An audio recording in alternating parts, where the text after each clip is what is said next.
Okay, so a friend of mine on my other platform wanted some advice. So I'm sort of just going to address his questions point by point. First of all, awesome that you started. As you said, you had about 10 pages or so. That's phenomenal. Now, not to be doom and gloom, but there is an important truth to being a writer that we have to acknowledge in order to not fall into those traps. The vast majority of people that set out to write never finish their book. Do not get overwrapped up in world building and spend too much time on it, and never publish your work because you're aiming for perfectionism. So my technique, I wouldn't suggest it. I'm a pantser.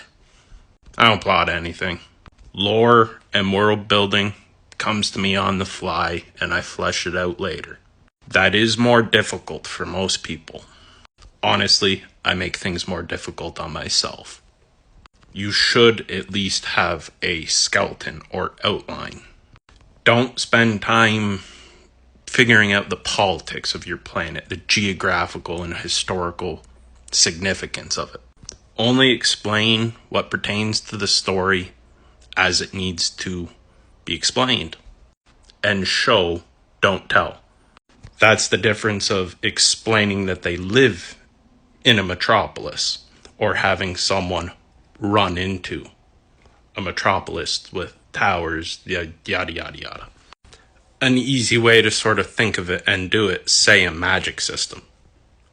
A good cop-out is to have a young kid that's learning magic in the beginnings of the story, so that you can explain it, rather than just info dumping on the reader all at once. Lesson 1, lesson 2, throughout the course of his upbringing, etc. And did I ever feel like I was ripping off other stories? Yeah, all the time, and never. As long as you're not outright plagiarizing, write the story you want. Every story has already been told, but never by you. Now, how do you know who the bad actors are and who you can trust within the community, other authors, cover designers, editors, etc.? Don't be in a rush. Don't get ahead of yourself. For editors, a good place to start is talk to other authors. Build and interact with people in the industry, such as I'm doing right here by responding to you and helping you with your questions. Provide that same value to others, and you meet people over time. Overall, my advice, take it slow and ask as many questions as you can.